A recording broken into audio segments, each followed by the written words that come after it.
In the heart of London, where centuries of monarchy have witnessed the rise and fall of empires, a single moment was about to unite the world in unprecedented silence. As dawn broke over Westminster Hall on September 19, 2022, millions of eyes would turn to witness something that happens perhaps once in a lifetime: the final farewell to a monarch who had reigned for 70 years. Among the sea of world leaders gathering to pay their respects stood Emmanuel Macron, the president of France, carrying with him not just the weight of diplomatic protocol, but the profound responsibility of representing a nation whose complex history with Britain had evolved from centuries of rivalry to deep friendship. What unfolded in those solemn hours would become more than just a ceremony. It would be a testament to how personal grief, national duty, and international diplomacy converge in moments that define our shared humanity. This is the story of how one French president's presence at a British queen's lying in state became a bridge between past conflicts and future cooperation, reminding the world that even in our differences, we are united by our common reverence for service, dignity, and the quiet strength that shapes history. The morning of September 17th, 2022 began like any other at the Élysée Palace, but Emmanuel Macron knew this would be no ordinary weekend. As the French president sat in his private study, reviewing briefing documents about Queen Elizabeth II lying in state ceremony, the weight of the moment settled upon him. The Queen had passed away on September 8th, and now, 9 days later, the world was preparing to bid farewell to one of history's most enduring monarchs. Macron's personal secretary, Marie-Claire Dubois, entered the room with the final diplomatic protocols. The atmosphere in the palace was different that morning. There was a solemnity that even the staff could feel. The president had canceled his weekend plans in Touquet, understanding that this moment required his complete attention and respect. "Monsieur le Président," Marie-Claire said softly, placing the leather-bound folder on his mahogany desk. "The British Embassy has confirmed all arrangements. Your presence is expected at Westminster Hall at 1400 hours tomorrow." Macron nodded, his fingers tracing the edge of the document. He had met Queen Elizabeth II multiple times during his presidency, and each encounter had left him with a profound respect for her dedication and grace. Their last meeting had been just months earlier during the Platinum Jubilee celebrations, where they had shared a moment of genuine warmth despite the formal setting. The president's mind wandered to his grandmother, who had often spoken of the Queen with admiration. Growing up in Amiens, young Emmanuel had heard stories of how the British and French had stood together during the darkest hours of World War II. Now, as president, he understood that his attendance wasn't just diplomatic courtesy. It was a continuation of that enduring friendship. His wife, Bridget, found him still in contemplation an hour later. She had been his closest advisor throughout his political journey, and she understood the significance of this moment better than anyone. "You're thinking about more than just the ceremony, aren't you?" she asked, settling into the chair across from his desk. "I'm thinking about what she represented," Macron replied, looking up from the documents. 70 years of service, through every crisis, every change, every moment when the world seemed to be falling apart. She was a constant. Bridget reached across and touched his hand. "And tomorrow, you'll represent France in honoring that constancy. It's important, Emmanuel. More important than any treaty or summit." The president spent the remainder of Saturday reviewing the Queen's life and reign with his diplomatic team. Foreign Minister Catherine Colonna joined the briefing via secure video link from her office at the Quai d'Orsay. The conversation covered not just the protocols for the lying in state, but the deeper significance of Franco-British relations. "The Queen witnessed the entire evolution of our relationship with Britain," Colonna noted during the briefing. "From post-war reconstruction through European integration, Brexit, and now this new chapter. Your presence there honors all of that history." The president's protocol chief, Jean-Baptiste Lemoyne, had prepared a detailed schedule for the London visit. Unlike typical state visits with their elaborate ceremonies and multiple engagements, this would be focused and respectful. Macron would arrive at Stansted Airport on Sunday morning, proceed directly to Westminster Hall, pay his respects, and return to Paris that evening. The British have requested minimal media engagement, Lemoyne explained. This is about respect, not publicity. The focus should be entirely on the Queen and her legacy. As Saturday evening approached, Macron found himself in the palace gardens, walking the paths that had witnessed so many crucial decisions throughout French history. His security detail maintained their discreet distance, understanding that their president needed these moments of reflection. The weight of representing France at such a momentous occasion was not lost on him. He thought about the millions of French citizens who had followed the Queen's life with interest and respect, even as their own nation had long ago chosen the Republican path. There was something universal about her dignity and service that transcended political systems. That evening, the presidential couple dined quietly with their close friends, keeping the conversation away from politics and focusing on personal memories of the Queen. One guest, historian Marie-Helene Contal, shared fascinating insights about the Queen's visits to France and her genuine appreciation for French culture. She spoke remarkably good French, Contal noted. During her 1972 state visit, she surprised everyone by delivering portions of her speech at the Versailles dinner in perfect French. It wasn't just diplomatic courtesy. She genuinely respected our language and culture. Macron smiled at this revelation. That's exactly what I mean about her. She understood that respect for other cultures wasn't just good diplomacy. It was fundamental to bringing people together. Sunday morning arrived with the characteristic gray skies of early autumn. Macron had risen early, as was his custom, and spent time reading newspapers from around the world, each carrying extensive coverage of the Queen's lying in state. The images from Westminster Hall showed thousands of people queuing for hours, sometimes through the night, to pay their respects. His breakfast was simple: coffee, croissants, and fresh fruit, eaten while reviewing final notes about the ceremony. Bridget joined him briefly before his departure, offering words of support and perspective. "Remember," she said as they embraced at the palace in trance, "you're not just there as President of France. You're there as someone who understands the value of dedicated service." The motorcade to Charles de Gaulle Airport moved through Paris's quiet Sunday morning streets. Macron found himself observing the city he governed, thinking about the millions of citizens whose hopes and fears he carried with him wherever he went. The responsibility of leadership was something he knew the Queen had understood intimately. At the airport, the presidential Airbus A330 was ready for the short flight to London. The aircraft, with its elegant blue and white livery, represented French dignity and sophistication. As Macron settled into his cabin, he reviewed once more the brief remarks he might need to make if approached by media in London. The flight across the Channel took less than an hour, but it felt symbolic of the journey from one era to another. Below, the waters that had separated and connected Britain and France for centuries sparkled in the autumn sunlight. Macron thought about all the history contained in that narrow stretch of water: conflicts and alliances, invasions and rescues, competition and cooperation. As the British coastline came into view, the president felt the full weight of the moment approaching. In just a few hours, he would stand before the coffin of a monarch who had shaped not just British history, but the history of the entire world. It was a privilege and a responsibility he did not take lightly. The aircraft touched down at London Stansted precisely on schedule, and as Macron prepared to disembark, he carried with him not just the official condolences of the French Republic, but a personal sense of respect for a life extraordinarily well-lived.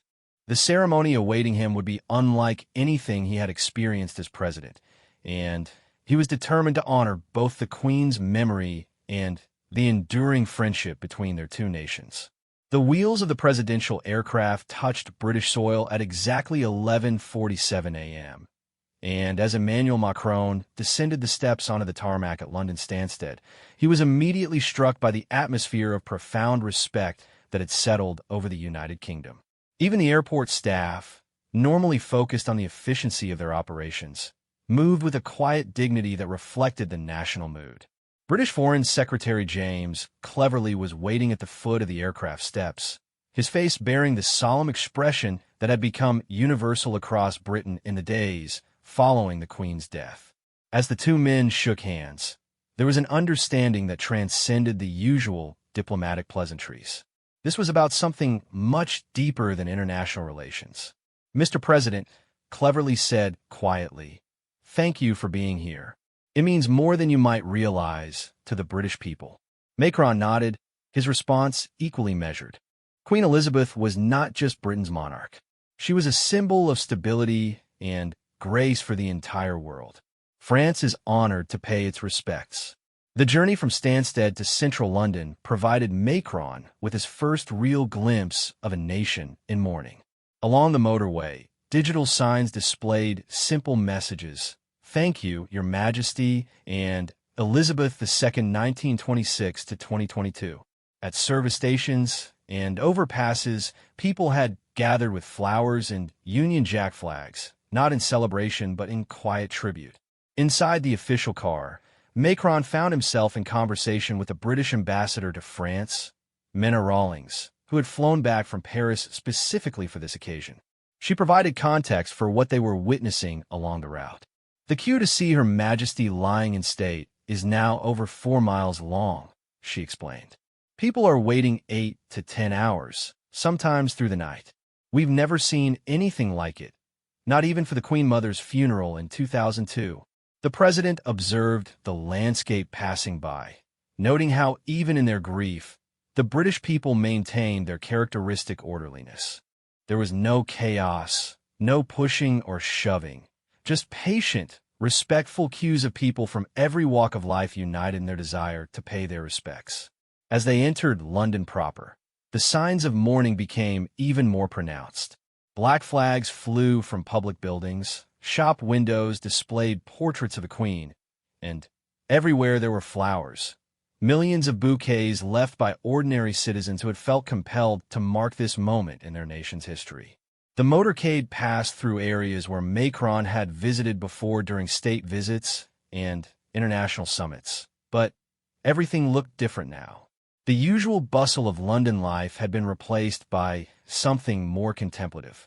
Street vendors were selling newspapers with memorial editions, their headlines simple and direct: "Our Queen, thank you, farewell." Traffic moved slowly, not because of congestion, but because drivers seemed reluctant to hurry through streets that had become impromptu shrines. Macron noticed how people on the sidewalks would pause and turn as the official convoy passed, perhaps recognizing the French flags on the vehicles, offering small nods of acknowledgement and gratitude. "The international response has been extraordinary," Ambassador Rawlings continued. "Presidents, prime ministers, kings, and queens, everyone wants to be here. But it's more than diplomatic obligation. People genuinely respected her." The president's thoughts turned to his own grandmother again, and how she had followed the Queen's life with such interest. He wondered how many millions of people around the world had felt that same personal connection to a woman they had never met, but who had seemed like a constant presence in their lives. As they approached Westminster, the crowds began to thicken dramatically. The famous queue stretched along the south bank of the Thames, winding through streets and parks past the London Eye and across bridges. These were not tourists or curiosity seekers. These were people who had made genuine sacrifices to be here, taking time off work, traveling from across the country, spending their own money on hotels and transport, all for the chance to spend a few seconds in the presence of their Queen one final time. Macron found himself deeply moved by what he was witnessing. In his years in politics, he had seen many public displays of emotion, celebrations, protests, rallies, but this was different. This was pure respect, and it spoke to something fundamental about human nature and the bonds between leaders and those they serve. The car pulled up to the side entrance of the Palace of Westminster, where British protocol officers were waiting to escort the French president through the security procedures and into Westminster Hall. Even here, away from the public areas, the staff moved with exceptional dignity and purpose. Inside the ancient building, Macron was struck by the weight of history that permeated every stone. Westminster Hall had witnessed 8 centuries of English and British history, coronations, trials, state occasions, and now this most solemn of farewells. The hall itself seemed to breathe with the accumulated memory of all who had passed through its doors. As they walked through the corridors toward the hall, Macron caught glimpses of other world leaders arriving for their own private moments with the Queen. He recognized the distinctive silhouette of King Felipe VI of Spain, the purposeful stride of Canadian Prime Minister Justin Trudeau, and the unmistakable presence of German President Frank-Walter Steinmeier. Each leader was accompanied by their own small delegation, but there was no networking, no side conversations about trade deals or international disputes. The usual diplomatic socializing that characterized international gatherings was entirely absent. Everyone understood that they were there for one purpose only. The protocol officer leading Macron's group, a distinguished woman in her 50s named Sarah Whitfield, briefed him quietly on the procedures as they approached Westminster Hall. Her voice was professional, but touched with emotion. "The Queen is lying in state in the center of the hall," she explained. "The vigil is maintained continuously by officers from the Household Division. You'll approach from the north end, pause for your respects, and exit through the south door. The entire process should take approximately 3 minutes. 3 minutes to honor 70 years of service." The brevity seemed almost inadequate, but Macron understood that it was the quality of respect, not the quantity of time, that mattered. As they paused outside the entrance to Westminster Hall, Macron could hear the shuffle of feet from the public queue, the whispered conversations of people preparing for their own moment of farewell. Through the ancient walls, he could sense the presence of thousands of mourners, all united in their desire to honor their monarch. The moment had arrived. Ambassador Rawlings offered a final word of support. "Mr. President, you represent not just France today, but the friendship between our nations that the Queen valued so deeply." Macron nodded, straightened his shoulders, and prepared to enter Westminster Hall. In just moments, he would stand before the coffin of Queen Elizabeth II, carrying with him the respect and condolences of 67 million French citizens and the weight of 800 years of shared history between two great nations. The heavy doors opened before him, and as he stepped into Westminster Hall, Emmanuel Macron entered one of the most profound moments of his presidency and one of the most significant diplomatic encounters of his life. The Queen awaited one final time to receive the honor of his presence and the tribute of his nation. The first thing that struck Emmanuel Macron as he entered Westminster Hall was the profound silence. In all his years in public life, through countless state ceremonies, summit meetings, and formal occasions, he had never experienced anything quite like this. The vast medieval hall, with its magnificent hammer beam roof soaring overhead, contained a quality of stillness that seemed to transform time itself. The Queen's coffin lay in the center of the hall on a raised platform, draped in the royal standard with the imperial state crown placed upon it. The four corners were guarded by officers from the Household Division, standing motionless in their ceremonial uniforms, their heads bowed in continuous vigil. The sight was at once majestic and deeply moving. As Macron approached the platform, his footsteps echoing softly on the ancient stones, he became aware of the weight of the moment settling upon him.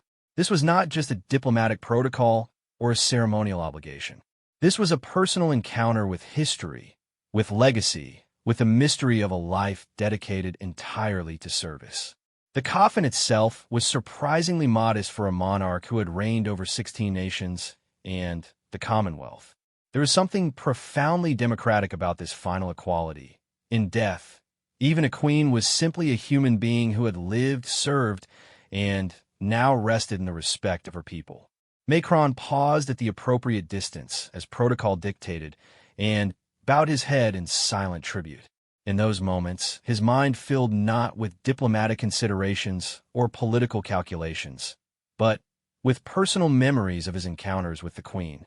He remembered her genuine interest in French culture during their meetings, her gracious questions about his family, her remarkable ability to put even nervous officials at ease with her warmth and wisdom. He thought of their last conversation during the Platinum Jubilee celebrations earlier that year, when she had spoken with such knowledge about French history and literature. She had surprised him by quoting Victor Hugo in fluent French, and when he had complimented her on her pronunciation, she had smiled and said, "One should always honor the language of one's neighbors." Standing before her coffin now, Macron reflected on what that simple statement had revealed about her character. In an age of nationalism and division, she had embodied a different approach, one of respect, curiosity, and genuine appreciation for other cultures. It was a lesson that resonated deeply with his own vision for France's role in the world. The president remained in silent contemplation for nearly 2 minutes, longer than the usual protocol suggested, but entirely appropriate for the gravity of the moment. Around him, the ancient stones of Westminster Hall seemed to whisper with the voices of centuries past.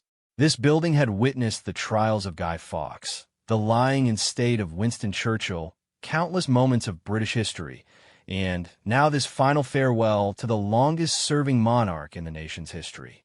As he prepared to leave, Macron found himself thinking about continuity and change.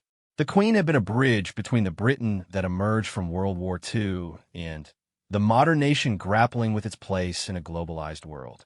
She had seen 13 French presidents come and go, from Vincent Auriol to himself, and had maintained the same dignity and commitment throughout. The ceremonial guards remained perfectly still, their vigilant presence a reminder that even in death, the Queen continued to command the respect and protection of those who had served her in life. Their discipline and devotion spoke to something profound about duty and loyalty that transcended politics and personality. Moving slowly toward the exit, Macron noticed other details that deepened his appreciation for the ceremony's significance. The flowers adorning the hall were simple and elegant, no ostentatious displays, but rather arrangements that spoke of genuine affection and respect.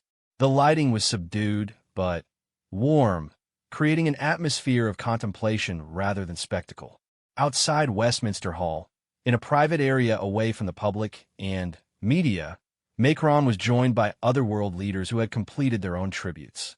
The conversation was muted and respectful, but there was a shared understanding among these men and women who had experienced something truly extraordinary. King Willem-Alexander of the Netherlands spoke quietly about his own grandmother's respect for the Queen, while President Steinmeier of Germany reflected on how she had helped heal the wounds of the Second World War through her genuine commitment to reconciliation and understanding. Each leader seemed to carry away something personal from their encounter with history. Macron found himself in conversation with President Sergio Mattarella of Italy, a man whose own dignity and commitment to democratic values had earned widespread respect across Europe. They spoke in hushed tones about the Queen's role in maintaining stability during times of crisis and change. She understood something that many modern leaders struggle with, Mattarella observed. That true authority comes not from power, but from service. She never forgot that her role was to serve others, not to be served by them. The French president nodded thoughtfully. It's a lesson that applies beyond monarchy. In any democracy, in any republic, leaders must remember that they are servants of the people, not their masters. As they spoke, Ambassador Rawlings approached with information about the afternoon arrangements. The Queen's funeral would take place in 2 days, but, for now, there was time for quiet reflection and perhaps a brief meeting with other European leaders who shared common challenges and responsibilities. The Prime Minister would like to extend an invitation for informal discussions with European colleagues, she explained. Nothing formal, just an opportunity to reflect together on the Queen's legacy and perhaps some of the challenges we all face. Macron accepted graciously, understanding that such moments of personal connection often proved more valuable than formal summits or structured negotiations. The shared experience of honoring the Queen had created a bond among the visiting leaders that transcended normal diplomatic relationships. In a private room within the Palace of Westminster, a small group of European presidents and prime ministers gathered for what would become one of the most meaningful conversations of Macron's presidency. The setting was informal. Comfortable chairs arranged in a circle, tea and coffee served simply, no elaborate protocol or ceremony. The discussion that followed touched on the Queen's remarkable ability to adapt to changing times while maintaining core principles. They spoke about her role in the evolution of the Commonwealth, her support for decolonization, her commitment to environmental causes, and her understanding of how traditional institutions could serve modern purposes. French Foreign Minister Catherine Colonna, who had joined the delegation, contributed insights about the Queen's relationship with France that many of the other leaders found fascinating. She spoke about the Queen's genuine love of French cuisine, her appreciation for French art and literature, and her understanding of France's republican traditions. She never saw monarchy and republicanism as incompatible philosophies, Colonna noted. She understood that both systems, when functioning properly, were dedicated to serving the people and protecting democratic values. The conversation gradually expanded to contemporary challenges: the war in Ukraine, climate change, economic uncertainty, the rise of authoritarianism around the world. In each case, the leaders found themselves asking what the Queen's approach might have been, how her emphasis on service, dignity, and long-term thinking might inform their own responses to these crises. As the afternoon progressed, Macron felt a growing appreciation not just for the Queen's individual qualities, but for the institution she had represented and the way she had transformed it.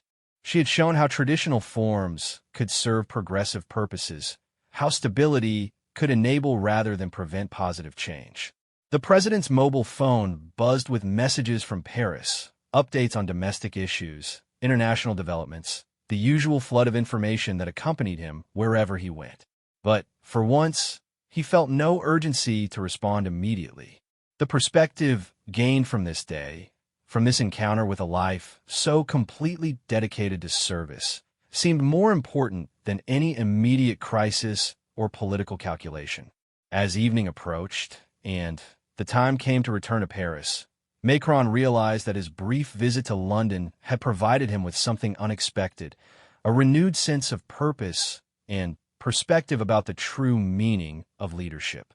The Queen's example had reminded him of values that sometimes get lost in the daily pressures of political life: patience, dignity, genuine respect for others, and an unwavering commitment to serving something larger than oneself. The journey back to Paris began as the London evening was settling into its familiar rhythm of lights and shadows. As Emmanuel Macron's motorcade moved through the streets towards Stansted Airport, he observed a city that seemed somehow different from the one he had arrived in just hours earlier. The queues of mourners continued to stretch along the Thames, but there was something more peaceful about the scene now, as if the day's ceremonies had provided a form of collective comfort. Inside the official car, Macron found himself in quiet conversation with Ambassador Rawlings, who had accompanied the delegation throughout the day. She shared observations about the international response to the Queen's death that had surprised even experienced diplomats. "We've received over 500 books of condolence from embassies around the world," she noted. Many of them contained personal messages from citizens who wanted to express their own grief and respect. It's remarkable how one person could touch so many lives across such different cultures and continents. The president nodded thoughtfully, still processing the depth of emotion he had witnessed throughout the day. The image that would remain with him longest was not the formal ceremony in Westminster Hall, but the faces of ordinary people in the queue, their patience, their dignity, their genuine love for a monarch they had never met personally, but who had somehow become part of their own life stories. At the airport, as the presidential aircraft was prepared for departure, Macron took a few minutes to call his wife Bridget. The conversation was brief, but meaningful, as she was eager to hear about his experience and particularly about the informal discussions with other European leaders. "It was unlike any diplomatic gathering I've ever attended," he told her. There was something about being in the Queen's presence, even in death, that brought out the best in everyone. We talked about leadership, about service, about what it really means to dedicate your life to something larger than yourself. Bridget, who had met the Queen on several occasions and had always been impressed by her genuine warmth and interest in others, understood immediately what her husband was describing. She had a gift for making people want to be better versions of themselves, she observed. Even world leaders, apparently. As the aircraft taxied for takeoff, Macron settled into his cabin and began drafting notes for the remarks he would make upon returning to Paris. The French media would expect some comment on his London visit, and he wanted to capture not just the diplomatic significance, but the human dimension of what he had experienced. The flight across the channel provided time for deeper reflection. Looking down at the dark waters below, Macron thought about all the history contained in that narrow stretch of sea, the invasions and rescues, the conflicts and reconciliations, the gradual evolution from ancient enemies to modern allies. The Queen had witnessed and often facilitated much of that transformation. He recalled a conversation from earlier in the day when King Charles had mentioned his mother's deep knowledge of French history and culture. She had apparently read extensively about the French Revolution and its aftermath, understanding how different historical experiences had shaped the two nations' approaches to governance and social organization. This historical perspective had informed her approach to Franco-British relations, King Charles had explained. She never saw the differences between monarchy and republicanism as insurmountable barriers to friendship and cooperation. Instead, she viewed them as complementary approaches to the same fundamental goal: serving the people and protecting their welfare. As Paris came into view, Macron felt a renewed appreciation for his own country's republican traditions while simultaneously respecting what the British monarchy had achieved under the Queen's leadership. The two systems, so different in form, had found common ground in shared values and mutual respect. The landing at Charles de Gaulle Airport was smooth, and as the president disembarked on a French soil, he was greeted by members of his staff who had monitored the London visit carefully. Their briefing covered the international media reaction, the response from French citizens, and the schedule for the coming days. The drive back to central Paris took them through neighborhoods where Macron had campaigned during his rise to political prominence.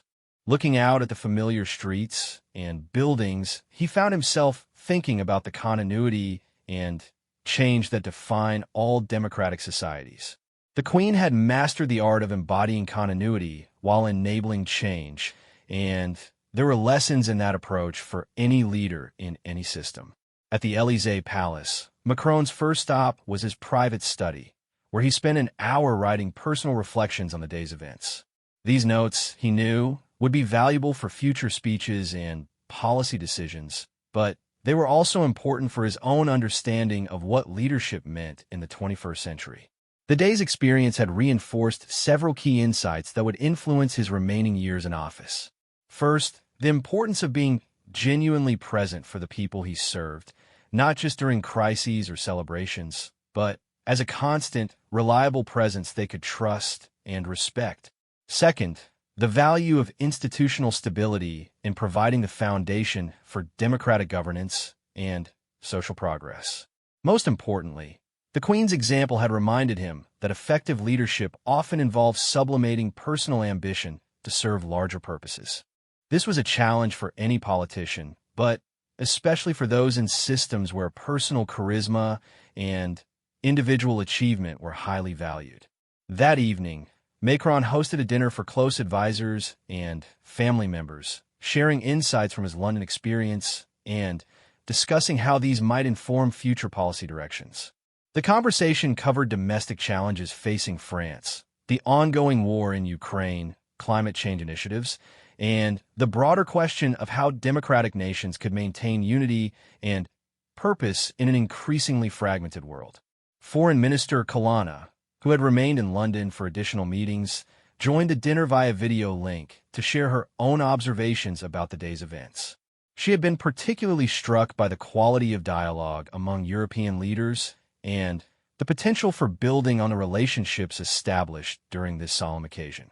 There is something about the shared experience of honoring the Queen that created unusual openness and honesty, she reported. Leaders were more willing to discuss challenges and uncertainties, more interested in learning from each other's experiences. It suggests possibilities for deeper cooperation moving forward. The discussion continued well into the evening, touching on the practical implications of what Macron had learned. How could the insights from the Queen's approach to leadership be applied in the French context? What changes in style or emphasis might help him better serve the French people during his remaining time in office? One key realization was the importance of consistency in messaging and approach. The Queen's effectiveness had been built on decades of reliable, predictable behavior that allowed people to trust her judgment even when they disagreed with particular decisions. For elected leaders facing more immediate pressures and shorter time frames, this lesson was both challenging and essential. As the dinner concluded and guests departed, Macron found himself alone in the palace gardens, walking the same paths where he had reflected before departing for London. The circle was complete, but he was not the same person who had begun this journey 36 hours earlier. The experience in Westminster Hall, standing before the Queen's coffin in that ancient space, had provided more than diplomatic protocol or international courtesy.